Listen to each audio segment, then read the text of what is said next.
where beyond the door we talk about all things that are worthy. And of course, I am your host, SJ. And of course, as always, we're going to be getting into what's going on in the world today.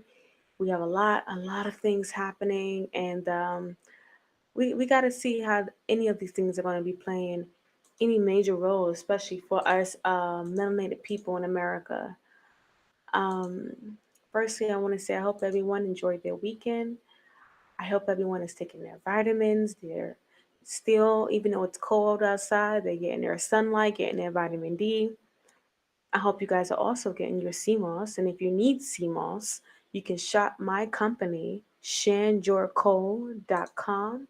That's shanjorco.com. And we do sell CMOS gel.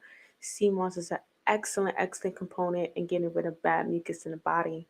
So, oh, and let me also add that mucus plays a major factor when it comes down to sicknesses. Okay, it's one of the reasons why you get fluid in your lungs. So, if you can break down some of that bad mucus, which CMOS will help to do, you definitely will see some great results, as I've seen people have. But let's jump right into the news, though. You know, I like to cut to the chase, and let's talk about this. Let's talk about this virus. It's a lot going on. Um, we have the vaccines that are out. Vaccines are here. Vaccines are getting ready to hit the streets. And a lot of people are very skeptical, as they should be, as I am myself, very skeptical of what exactly is in these vaccines. And as you know, here on the Velvedor, I only give facts of what's being put out there in the news. I will give my commentary on what I believe, whether or not I believe the articles are telling the truth or not. But for the most part, you guys know I like to use news articles to back up what I'm saying, because nothing I'm saying is hidden information. I'm just revealing what they say and just things that we may have overlooked. So, this first article here, and this is from ndtv.com. And basically, it's saying that the next 4 to 6 months could be worse of pandemic, warns Bill Gates. So now I think that everyone's kind of confused why Bill Gates has such a large voice and platform when it comes to vaccines. Why are you here, sir? Last time we left, you were doing stuff with computers and you had a very successful company. Next, now we see you are doing things with vaccines and you have a track record of failing at your vaccination experiments. So one has to wonder what exactly is the end game for Mr. Gates. And I mean he doesn't look like a face that I can trust, not sure if I can trust that face. He doesn't look like a person that's trustworthy. But all right, it says right here, Bill Gates said that he will take the vaccine publicly as US President Bill Clinton, George Bush, Barack Obama have said to increase the confidence of the people in the vaccine. Now, I'm not really sure who that's built for. I would say that maybe they're building this ideology that melanated people in America are going to automatically want to take this vaccine because we see them take it, or if they're trying to really maybe speak to the middle age sector of America, because I don't really see how the younger generation, like 35 and younger, are going to feel comfortable taking a vaccine just because these 3 or 4 older people took it. Doesn't really sell us, but I do know that America does have a large elderly population, being that now the baby boomers are coming into that stage. So I'm assuming that that's who they're trying to target, because that's who watches maybe primetime TV. It's not so much your younger generation. Um, but it's very sad that they're going to use the elderly and the middle-aged population of America, who are probably going to then force their kids to take it as well, or convince their kids to take it as well. And I see that a lot with a lot of the baby boom population, and even with Generation X and Y. Basically, I see that they like take away the voice of younger people and make it seem like they can't have any kind of concerns with their government. And I know I've actually experienced that with the older elderly population, even in my family. It's like, oh, don't question that. Don't, what do you mean? Don't do that. Don't do that. Don't, who cares? Just vote Democrat. No one cares about it. Vote Democrat. And, oh, don't you say nothing bad about Obama. We don't want to hear that. So I can kind of see where they're going with this.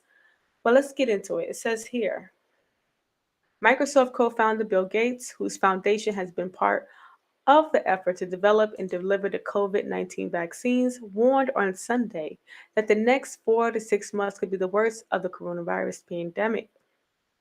And this is what he says. Sadly, the next 4 to 6 months could be the worst of the pandemic. The IHME, and that is the Institute of Health Metrics and Evaluation, forecast shows over 200,000 additional deaths. If we would have followed the rules in terms of wearing a mask and not mixing, we could avoid a large percentage of those deaths.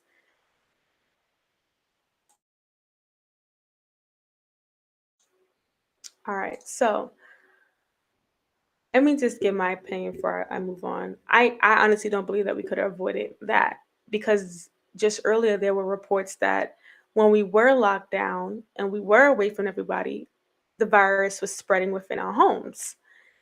And that's how you had large groups of people dying off from the virus. Now they're saying that how we wear our mask and how we not mixed, it would have.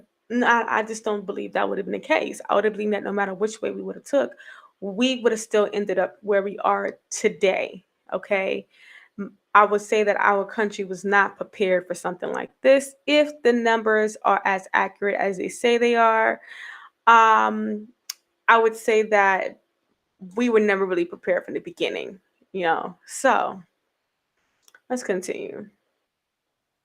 It says in recent weeks, the U.S. has experienced a record high cases, deaths, and hospitalizations. And Gates says, "I thought the U.S. would do the better job handling it." Interesting. All right, let's go down. It says the COVID-19 has killed so far. Let's see, 290,000 people in the U.S.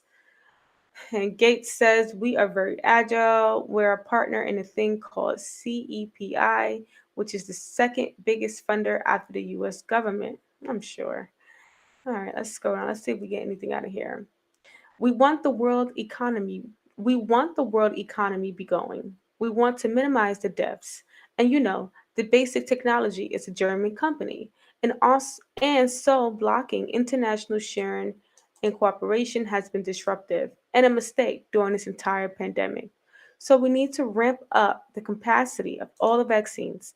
There will be some additional ones approved in the months ahead that are easier to scale up the manufacturing.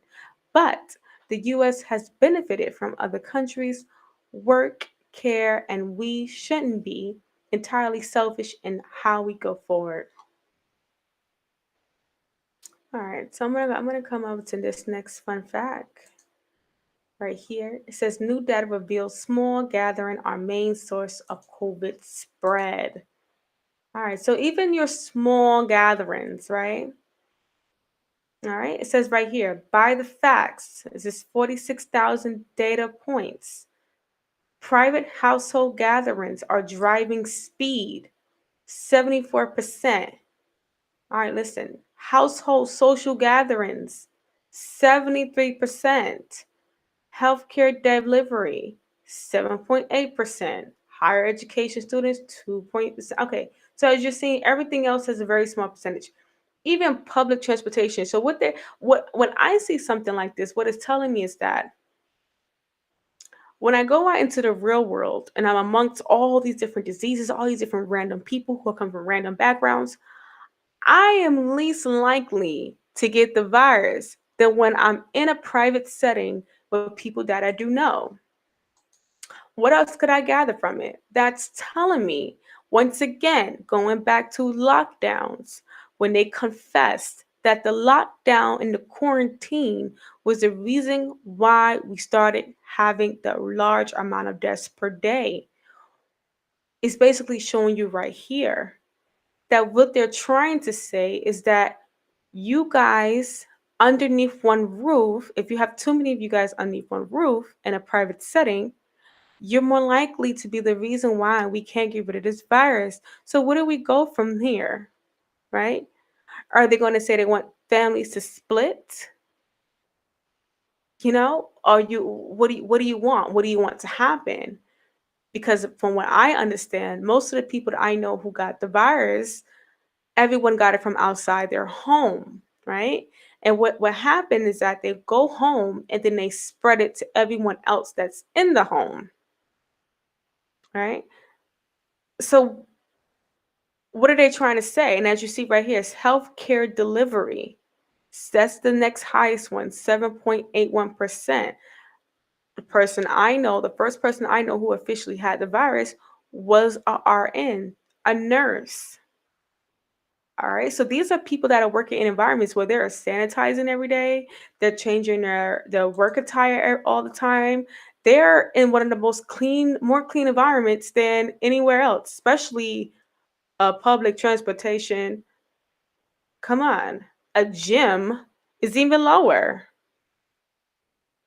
So it's like, okay, if this person that's in the healthcare, if they're more likely to get it, then what are you really doing? Because they're the ones mainly wearing masks, sanitizing, washing their hands, changing their clothes. They're the main ones following the steps that you're supposed to take. But it seems like they're more susceptible into getting the disease than versus probably a homeless person outside the middle of the street living in filth. Something's it's not adding up. It's not adding up. All right. So it says right here. Let's see. New data released by the state Friday revealed the most prevalent source of COVID-19 spread is small private gatherings, causing more than 70% of virus infections. Right? So this saying you're the problem, not the government, not the people who released the virus. No, you. You being a human being and being around people that you love and know, you're the problem. All right. Let's go down. It says you want to know what's generating the new cases so you know where you can stop them. Small private household gatherings, or what the governor has termed living room spread, continue to be the largest catalyst of spread at 74% of new infections. Healthcare delivery was the second most likely chance of infection at 7.8%, followed by the spread among college students. About 1.5% of new infections hail from educators and education employees. Huh. So it would seem like these are areas where people are in amongst themselves and maybe small environments. So if you have an educator, she's probably in the classroom with her students in a classroom together. So she would be more likely to spread it to another teacher or maybe to a student. Also, when it comes to this college student, if they're in a class, then of course, then they'll be the ones more susceptible to spread it as well. And we already talked about the healthcare and how they're already around infected patients. Okay. All right. It says hair, let's go down here. Hair and personal care businesses cause 0.14% of infections, with gyms at a minuscule of 0.06%. Gyms have caused 5 known COVID-19 clusters in the state. All right. We're now in a very, very small numbers. Hair and personal care. This is Kumo talking. Hair and personal care was much worse early on. So stop the spread where it exists. Stop it where it's generated. But don't waste time on areas that are not generators. Non-essential businesses are mandated to close in red zones. Once again, all right. So we pretty much got an idea what this article is about. Basically confirming the fact that it's your family in your living room. You are the reason why this virus won't go anywhere. You're the reason why.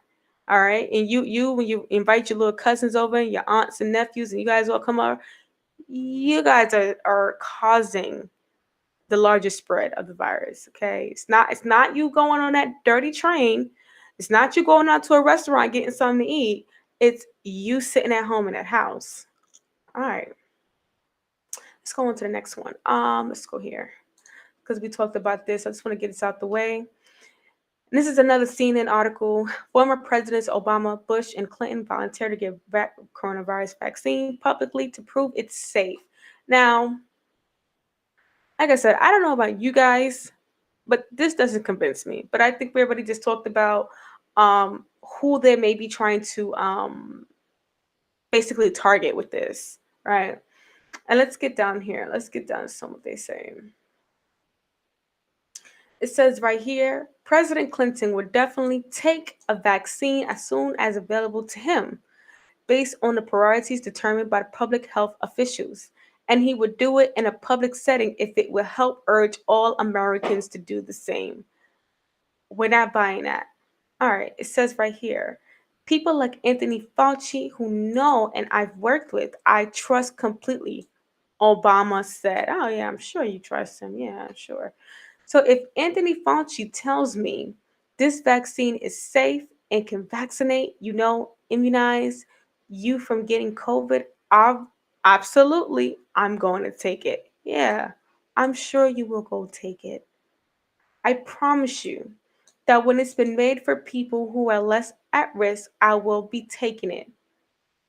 Okay. So former presidents are already telling you they're going to take the virus, and you're supposed to trust them that whatever they take will be the same thing that you take.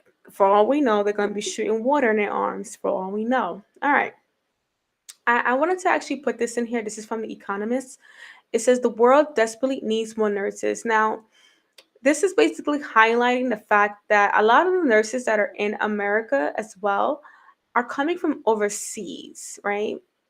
And in this article, if you guys want to read, it says, see, let's go down here. Let's scroll down a little bit. It says they have accounted for around 10% of COVID-19 cases. Now they're talking about nurses. And we're going to talk about why there is a decline in nurses in America. All right. So they have accounted for around 10% of COVID-19 cases, according to the International Council of Nurses, a federation of national nursing associations. The disease has killed at least 1,500 nurses.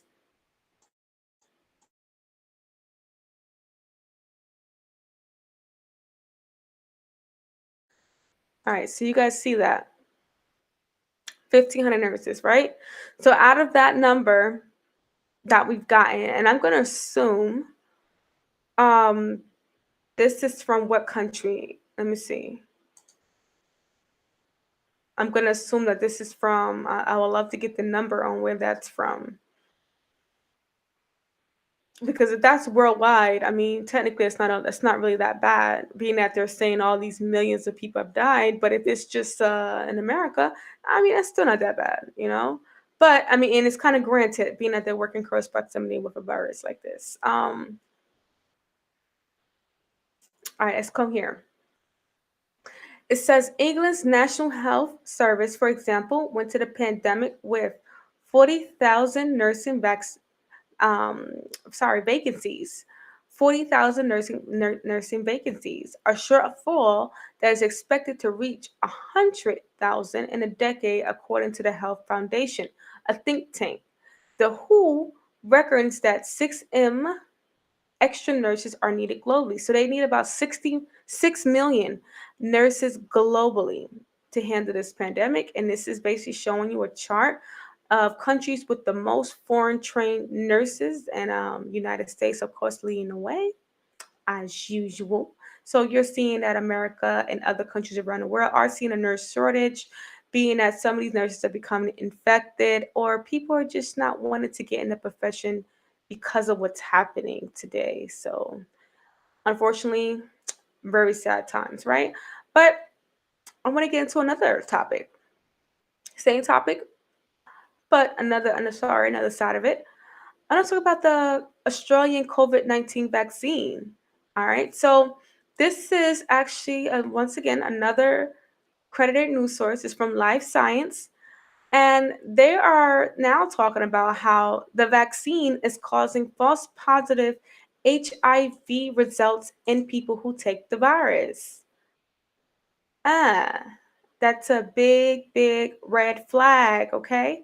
It says Australian officials said they had to cancel an order for some 51 million doses of the vaccine. All right, so let's go down. It says an Australian COVID-19 vaccine that had shown promising results in early trials is being abandoned after researchers found that the shot caused false positive results of HIV tests. False positive. Now they're telling you it's false positive, but I would love to know the long-term effects of those people in about 10, 20 years. Would they really have HIV? Would they have a different strain of HIV? I would love to know that. It says on Friday, Australian officials said they had canceled an order for some 51 million doses of vaccine. Let's go down. It says in an earlier trial with 260 participants, the vaccine appeared to be safe and to boost a robust immune response against COVID-19, according to a statement. But some volunteers falsely tested positive for HIV, which officials feared were undermine trust in vaccine. Okay, so it's not the concern that these people tested positive for HIV once they took this vaccine, but it's more so a concern that if the public knows that people are testing positive for this vaccine, testing positive for HIV from this vaccine, then the public would want to take it. So I'm gonna continue reading, but I don't see any accountability. Let's go down. Let's go down. The vaccine was likely to work, but we knew that we didn't want to have any issues with confidence. Uh-huh. And this false positive test may have caused some confusion of lack of confidence. Once again, no accountability. The vaccine contains small fragments of an HIV protein, which helps stabilize the vaccine. So you put an HIV protein inside of a vaccine to cure okay. And then now you're worrying about why people are testing pot. You know what? Let's continue. Some of the participants developed antibodies against these fragments, and these antibodies triggered false positive results on some HIV tests. I'm not understanding how you put something in something and then once someone take it and they test positive for it, now it's false positive. It's not, I mean, as they say, the math is not mathing, it's not adding up. It's important to note, right here, there is no way for the vaccine to cause an HIV infection because it contains harmless fragments of the virus. Does that even make sense to you? It doesn't make sense to me, but this is the world we live in when it's like, are you going to believe me? Are you going to believe your lying eyes? That's like, that's pretty much what I'm getting from this because there's no way you say, yeah, we put pieces of this particular virus disease inside of your vaccine. And now that people are testing positive for it, we just don't want you to lose faith in it. We know that's happening, but don't lose faith in it. All right. This is the world we live in, though. Let's get into this one, though. Now, this is a pretty old article, but I just wanted to kind of bring this up from the CDC. I did see someone talk about this recently, and I was like, I thought it was very interesting that the CDC wanted to play into the factor of zombie preparedness. Um, and you guys can actually read on this. It's still up. It's still up. It's not anywhere. Um, and basically, in this article, it talks about wanting to prepare just in case something happens. Like it plays on the fact of, like, I guess at this time, this is when The Walking Dead was really at its peak, and they wanted to come out with something, I guess, where people were really concerned about this and play off of the basically the hype around the show and say that, okay, well, we're going to use the opportunity to promote ready preparedness for emergencies. All right, and they pretty much explain that in this article. Let's scroll down a little bit. It gives you some things that you should pack when you are trying to find zombies. Um, Definitely don't see nothing on here about a gun or having a baseball bat. Just a bunch of things that you should get. I'm like, I don't see any weapons on here. But I just found it very interesting about this. And it says right here, it says, never fear, the CDC is ready. If zombies did start roaming the streets, CDC would conduct an investigation much like any other disease outbreak. CDC will provide technical assistance to cities, states, or international partners dealing with a zombie infestation. So I don't see anywhere, if you guys, like I said, you guys can go back and read this, but there's nowhere on in these articles where it's basically denying that this could ever happen. That's the funny part. It's like you're not denying that this possibly can happen. You're just kind of like, well, if it does happen, we got your back. Don't worry about it. But it says this assistance might include consultation, lab testing and analysis, patient management and care, tracking of contacts, and infection control. It's likely that an investigation of this scenario would seek to accomplish several goals: determine the cause of the illness, the source of the infection slash virus slash toxin, learn how it is transmitted and how readily it is spread, how to break the cycle of transmission and thus prevent further cases, and how patients can best be treated. Not only would scientists be working to identify the cause and cure of the zombie outbreak, but CDC and other federal agencies will send medical teams and first responders to help those in affected areas. Uh-huh. Guys, this is your CDC. Your CDC is even if you want to say, oh, they're just playing, like, there should be a disclaimer saying, hey, this would never happen. They're not denying it. They know. They understand what's going on out here. This is what we're dealing with, right? Sad. Sad. And could this be predictive programming? Could this be some type of warning, but played with a little bit of, this oh, it's just a joke, this is entertainment. I don't think that this should be something that we take lightly, because now that it's 2020 and we're dealing with a pandemic, we are now looking back on certain things and saying, hey, was this a warning? And now that we have vaccines that are now about to hit the streets, what can we expect to happen with this? Right? So it's a lot of things up in the air. A lot of things up in the air, man. It's terrible, terrible, terrible. But there's more, right? It seems like the clown show just never stops going. It's just the one thing that just keeps going and going and going and going. All right, so I want to get into. There's a lot of speculation about what's happening with Canada. All right, so Canada has been speculating that they are working with China and basically providing a space for the Chinese military, the Chinese Communist Party and their military, to basically train, and not only train, to sit in and listen. And I know there has been speculation that there are bunkers underneath Canada for the Chinese military. Now, that's just speculation, that's alleged. I don't have evidence on that. That's just rumors that people are kind of, you know, looking sideways at why China is basically so close to them. All right. So this article, we're gonna get into this one, but I'm gonna go back.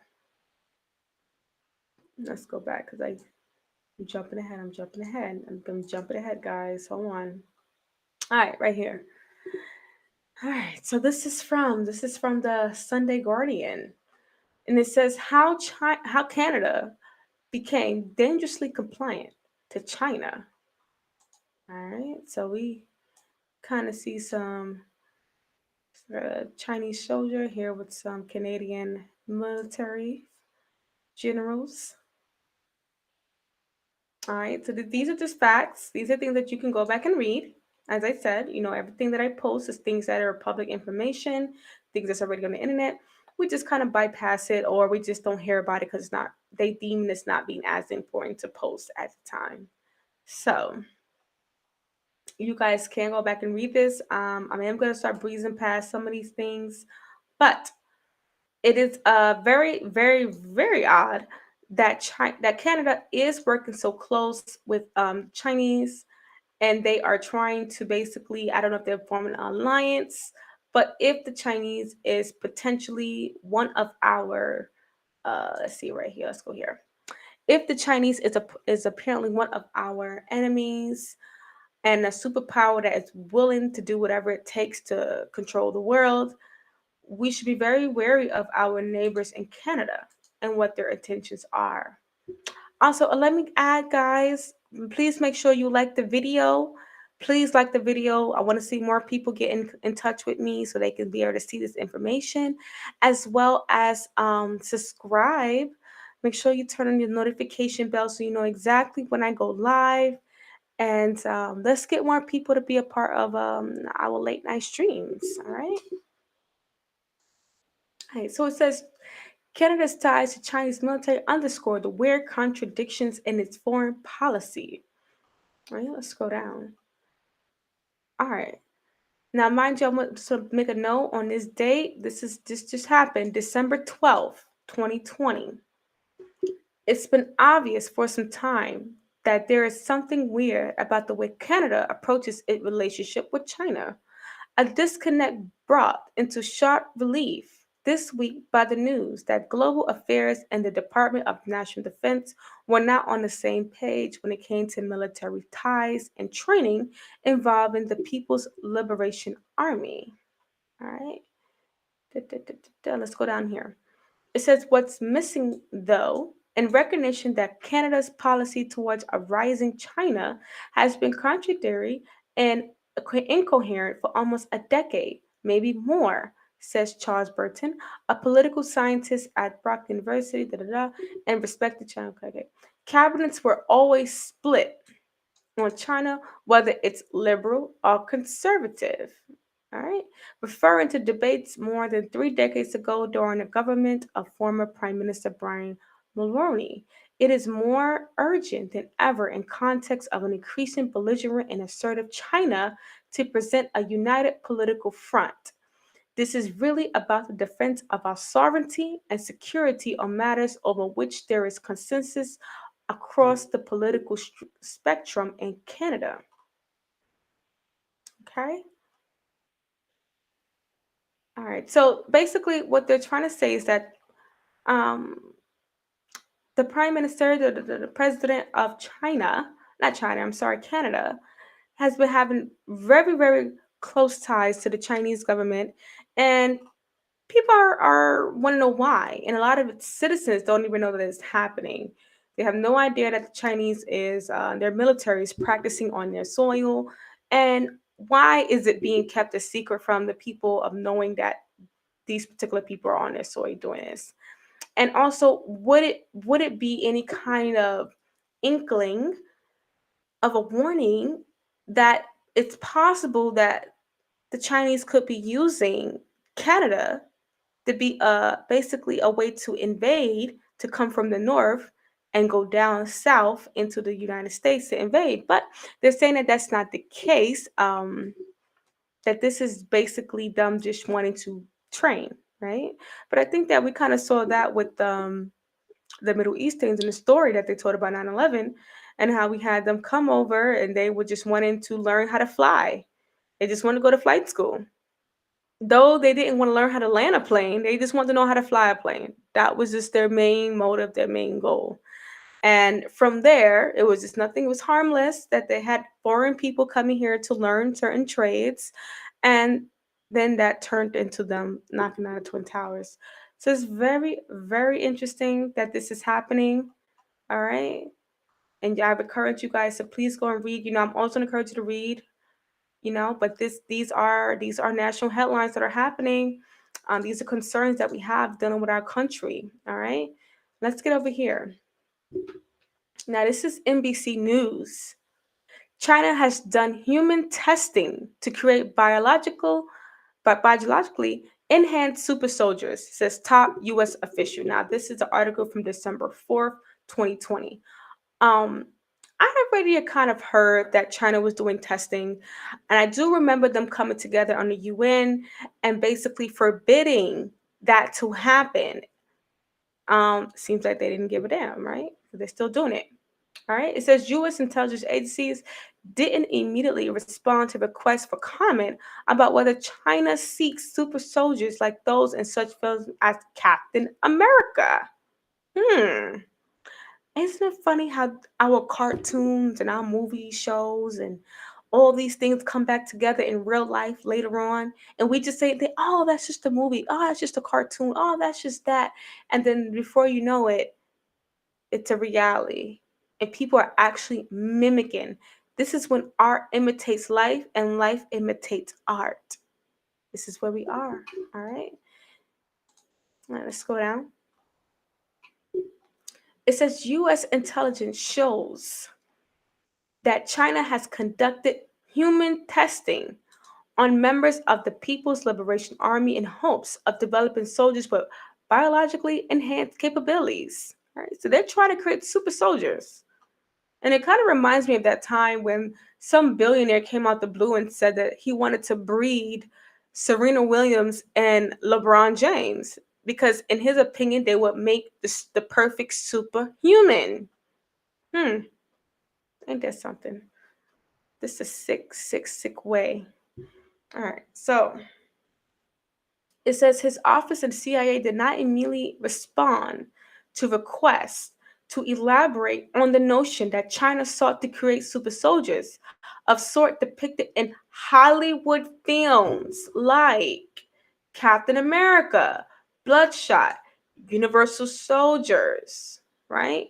And isn't it ironic this comes out?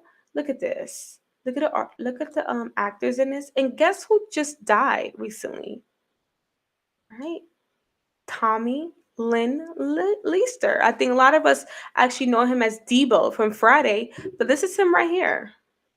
Isn't it funny? I mean, RIP, but isn't it hilarious that he just passed away and now his movie role is used to prove a fact? And this is from the movie Universal Soldier, but that China, I don't know. Sometimes I think how crazy the world's connected. Very crazy. But it says here, it says right here that the CRISPR has been used to treat genetic diseases. All right, so let's go back. It says the Chinese research using the gene editing tool CRISPR, short for clusters of regularly interspaced short palindromic repeats. CRISPR has been used to treat genetic diseases and modify plants, but Western scientists consider it unethical to seek to manipulate genes to boost performance of healthy people. While the potential leveraging of CRISPR to increase human capabilities on the future battlefield remains only a hypothetical possibility at present, there are indications that Chinese military researchers are starting to explore its potential. All right. So once again, they're trying to make this the reality. And do I believe that they're not just trying, that they did make it to reality? Yes, I do. Without a doubt. All right. So let's go down here. It says Von Dick said in a phone interview that he is less concerned about the battlefield advantage such research might provide than he is about the consequences of tampering with human genes. When we start playing around with genetic organisms, there could be unforeseen consequences. All right. So there's no telling what we can do when we start turning different human beings into different type of creatures. They wouldn't actually be a human anymore. They would then turn into something of like a hybrid, right? And one has to say, well, where are they getting these super abilities from? They will have to, what I would think, take something from something else and put it into the human being to give them the agility and the power they need. But what is that something that they're taking it from? Right? Is it you would say that it can't just be something as simple as protein. You know, what we see that a lot of bodybuilders do, they use protein and they take steroids on these different things, performance enhancing. But if it's something as you're editing a gene, you're going deep into the structure of a human being. Um, One has to ask, what are you mixing humans with? You're creating clones, you're creating hybrids. That's what it sounds like to me, guys. That's what it sounds like to me. All right, so let's see. I think we're pretty much done with this. You guys can also, like I said, go back and read this. NBC News. This is a new article, and they want to create their own Captain China's, take over the world. Ain't that crazy? We live in a crazy world. All right.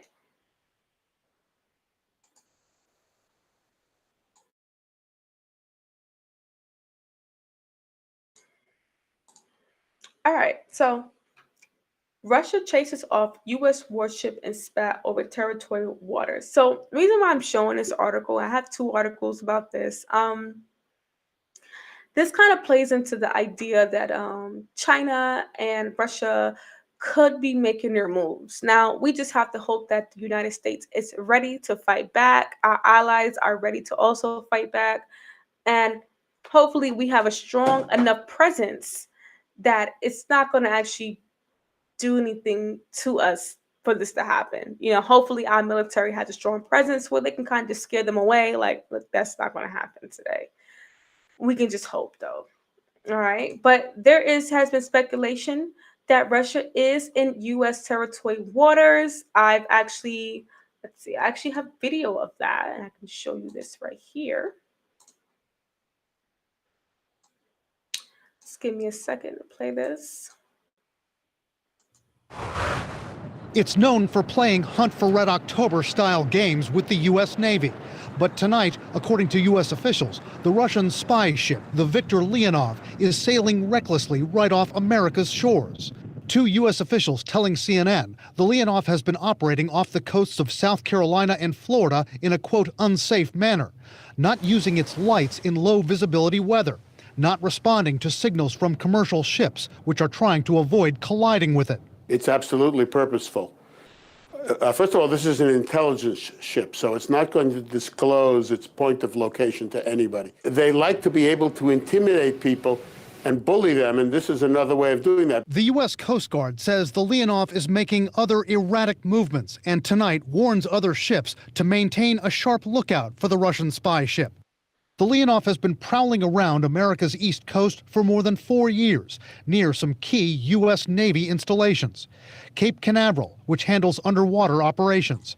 Kings Bay, Georgia, home to nuclear missile submarines. Norfolk, the world's largest naval complex. And New London, Connecticut, another major submarine base. Experts say those U.S. bases offer a treasure trove of possible intelligence for Vladimir Putin's Navy. They'd be looking for the schedule of ships entering and leaving the port. They'd be trying to monitor as much of their communications as is possible. They would also be trying to monitor underwater developments if they can track submarines. Experts say Russia. All right, so you guys saw that. And that video is from 2019, so it's not new. And as he said, for the last 4 years, Russia has been making its way in our waters and making it known they're in our waters. As of recent, though, we've had a spat with the Russians, and this is from November 2020. I'm sorry.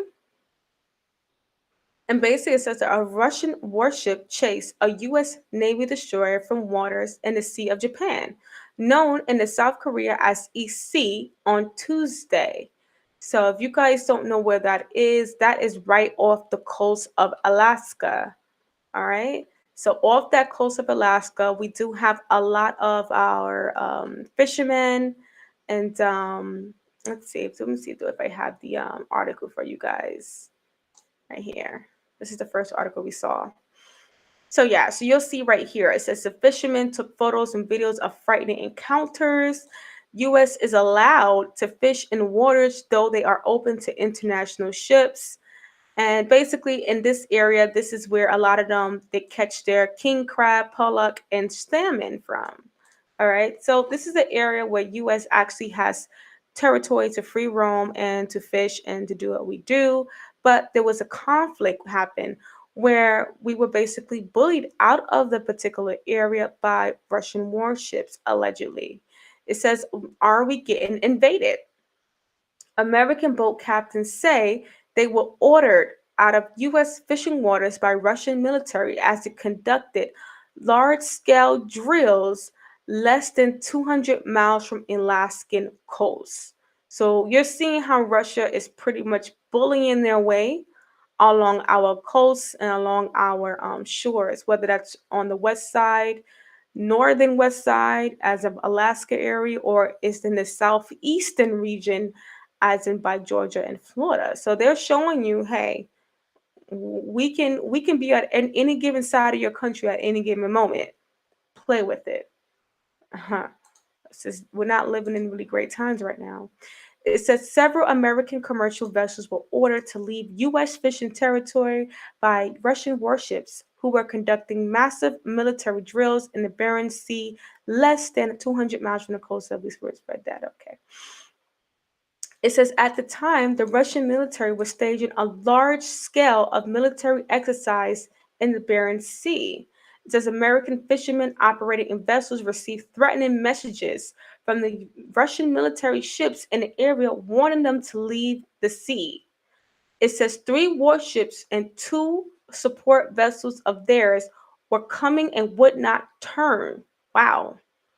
So let's see. Let's watch this, guys. Let's see if I can get you guys and to watch this, because this is very, very crucial that we have this type of conflict happening. This conflict is happening to the point where they're not threatening regular, they're not threatening actually military. They're starting to threaten citizens and telling them that they cannot conduct what they do, I mean, for a living to make money.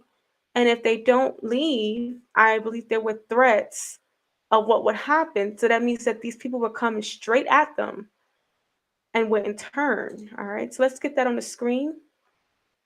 Just give me 1 second, guys. All right, let me get this on the screen for you guys.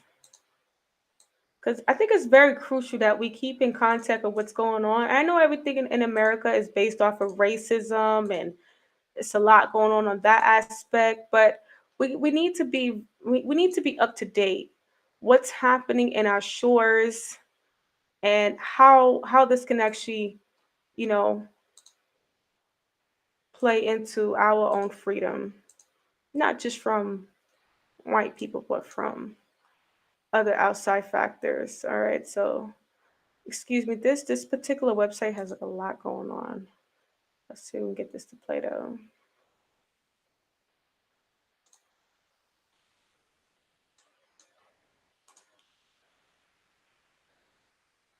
Just give me hold on, guys. Just give me a second, guys. Let me get the audio together. As you know, like this particular things, you got to be very careful about how you share it on this platform. All right, so let me go ahead and share it for y'all.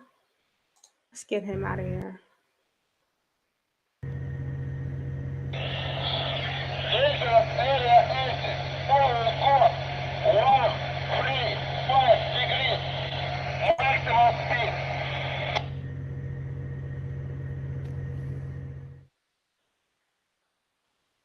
Mm-hmm.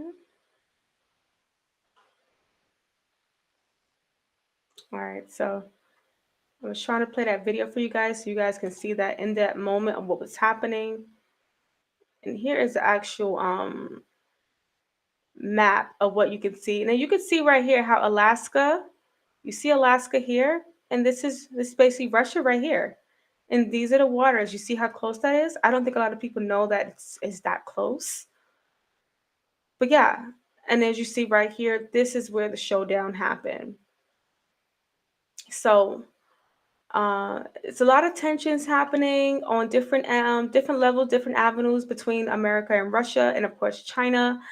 And we have China and Canada We have Russia and on the outside the skirts of Alaska, which can easily travel down to about to California area. And then of course we have their warships that have been seen traveling along the southeastern region and around our US naval coast areas. So I think that's something to be aware of what's happening. I would definitely say keep an eye out. Make sure you guys are paying attention to what's happening in the world because we are living in very very crucial times nowadays. You know, it's you never know what's going to happen. You never know what your government has up its sleeves, and you never know what type of situation it might put you in. All right. So the next story I wanted to put up today, I wanted to talk about this situation here, and this is basically about the boyfriend of Breonna Taylor and how basically how let's see. Hold on one second, guys. Make sure I get everything together.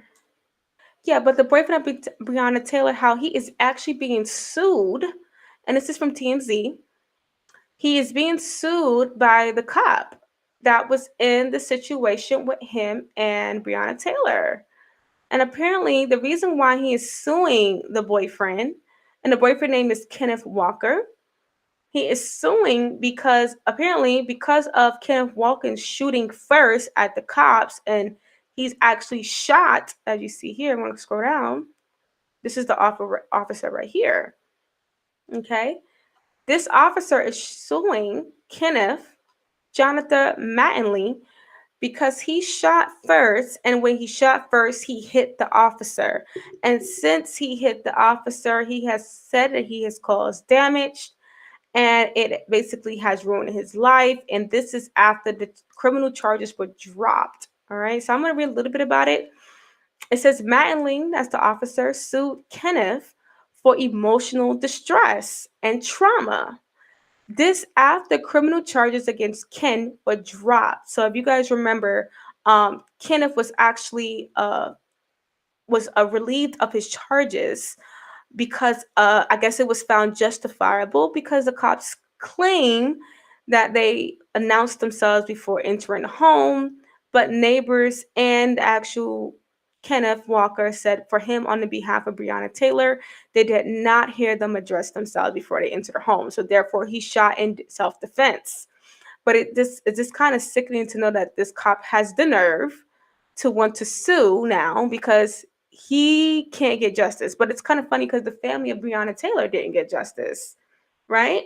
So if the family of Breonna Taylor didn't get justice, and if this guy can actually win his civil suit against Kenneth, it would kind of just, ice the cake on what kind of society we live in, right?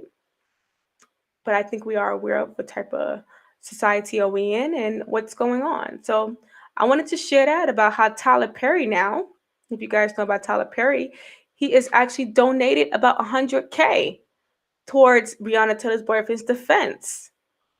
And then there's a lot of people here who are also donating as well. And you see Tyler Perry, he was coming in back to back, back to back, back to back with money. We gotta say shout out to Tyler Perry for that, because that's very, very, very nice of him. Being that they're gonna try to slam this brother for anything just because he got off.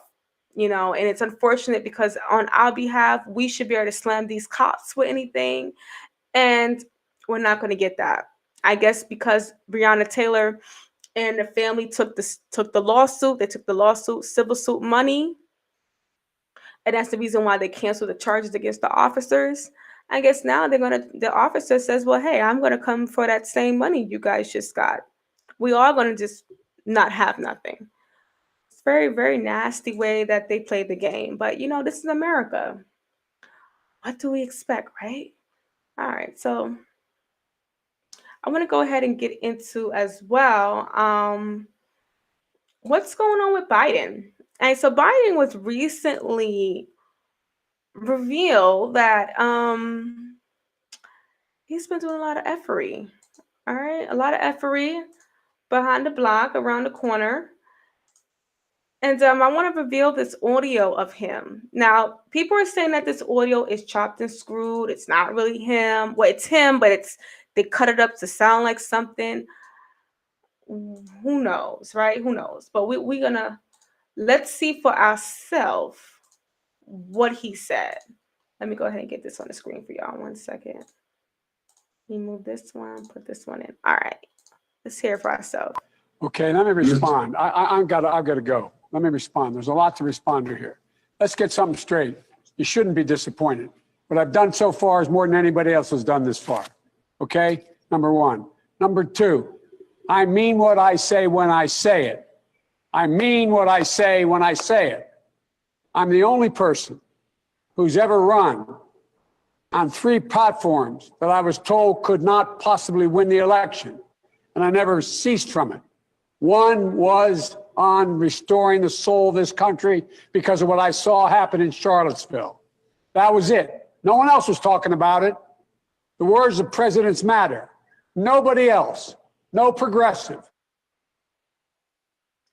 All right. So you guys heard that. Y'all heard that. And I think it's kind of funny with this audio being leaked that um first off, it doesn't sound like it was chopped up. It actually sounds like that's him. It sounds very arrogant like him as well. And it's kind of funny that he has the audacity, he has the tenacity to speak to what they would presume our black leaders are, right? Because we didn't elect these people, but apparently they elected them. But he can speak to them in such a manner that we have never seen him speak to when he's talking to other groups, or especially even in the election. I mean, during the debates, he didn't have that same type of spunk or spice and actually act like he was a bully little child on the stage. But he gets amongst our what they would say black leaders, and he treats them like he's like they're the children. And what I also find very interesting is that they sat there and they took it. Now, we do remember when Ice Cube was coming out and he wanted to work with Trump, and he was trying to say that he was doing this because he wanted to, basically bring out the $50 million, the 50 billion, sorry, $50 billion plan for Black America. And from everyone across the academia, Black caucus, everyone had smoke for Cube. Everyone has smoke for Cube. But here we have a situation where you are dealing with the man you should have smoked for, the man who have shown for decades that he is a racist and that he will do things to tear up a black family. He has no problem when innocent people have to take the fall for the majority. He doesn't have a problem for that. And we still would sit here and allow a man like this to continue to talk amongst us, to talk to us in the way that he does, yet have so much fire and so much disrespect for others who have a difference of opinion. But this is what we voted for, right? The Black collective voted for a Democrat. And Democrat is what a Democrat does. And this is what we get, right? They'll never forget the Democratic Party was the original slave party. And nothing has changed. Not even a color. Nothing has changed, right? There's no such thing as parties switching. They have sold the idea to black people that the parties switch. Nothing switches. So that's never happened in history of histories. You just stuff this switch out of the blue. No. So, I got we just have to take this L. And Mr. Joe Biden, we're gonna have a rough ride with him. If it actually is proven that the election was won fair and square, and Trump is definitely not our president, we're going to have a rough ride with Biden, because all of your hopes and dreams that you put into this man is now dismantled. He's going to dismantle every last hope and dream. And you can just look at their faces. Look at all of their faces in this See, just look at them. They look shameful. They look disgraced. And this is what we have to look up to as young people. No, I think that has to change. It has to change, guys. All right. So, and the last thing I want to get into, this article I saw about Black Lives Matter, And it's been a lot of drama surrounding them.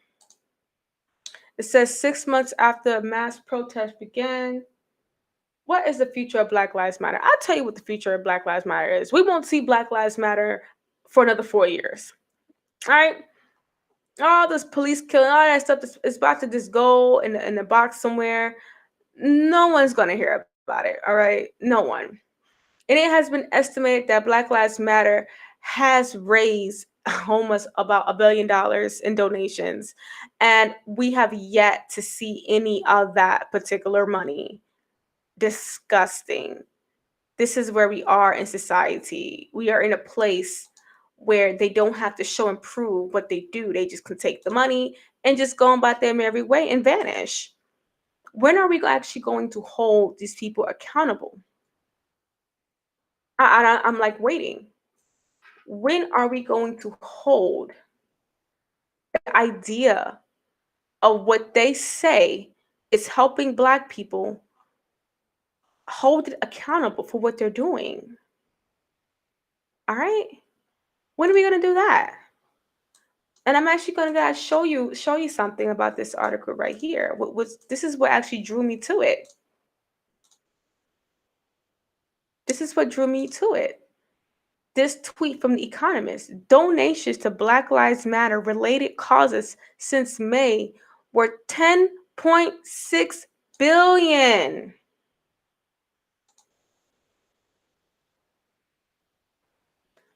Billion.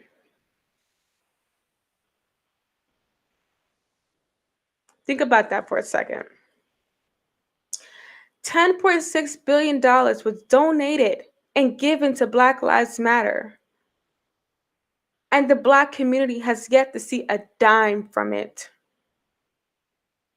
All those kids that were in and out of jail, looting, taking things because they're coming from disenfranchised backgrounds, are not still going to see a dime for none of that money. Nothing. And I'll be willing to bet that not every kid and not every young teenager and adult that went to jail under the orders of these celebrities that told them to go burn everything down, I bet not every one of those kids were able to get the financial support it was supposed to get out of jail. I'm willing to bet that. I'm willing to bet that some of those kids didn't even know they were able to have Black Lives Matter bail them out. But this is what we're dealing with out here, right? We're dealing with our so-called leaders getting yelled at by the president, our so-called president right now. We're dealing with the organizations like Black Lives Matter that come along and can raise we're not talking about 1 billion, 2 billion, 3 billion, $10.6 billion. Schools are still in shambles. Black kids are still going through the things they're going through. Violence is out of control. This is where we are in society. Very unfortunate. Very, very, very, very unfortunate that we're dealing with this. Okay. So, what do we do? Where do we go from here? It's always a hot topic question. What do we do next? Right? What's going on?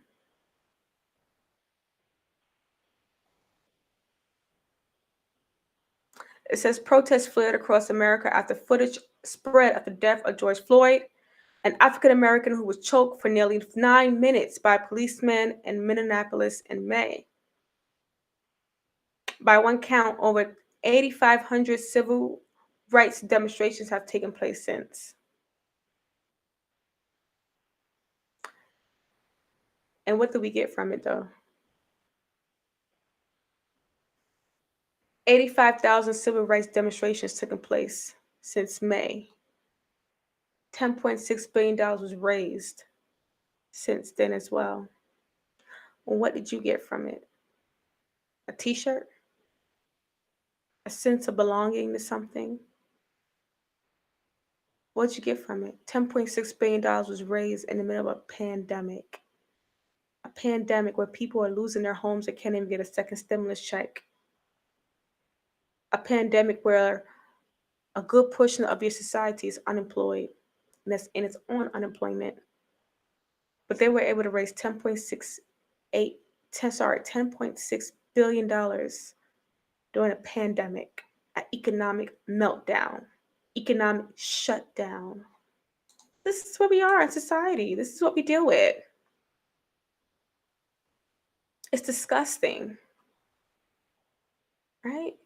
Because not only do we have to worry about what's happening overseas and around our country, we have to worry about what's happening in our neighborhoods and our communities, especially as Black melanated people in America. And what we're seeing is straight bull crap. And notice that the Black Lives Matter, they never show a Black man here. You notice that? See how they snuck in that white woman right there, holding up the sign, covering the left eye? It's showing you that the Black male don't matter. Black lives still matter. Do it? Does it really? I don't think so. But I thank you guys for tuning in tonight. We had a great show. Don't want to have this go on for too long because you know how these shows can get really long. So once again, this is the Velvet Door, and beyond the door, we talk about all things that are worthy. And of course, I am your host, SJ. I thank you for rocking out with me. If you guys like the video, please like and subscribe. Make sure you turn the notification bell. Also, if there's anything that you want me to cover, leave in the comments.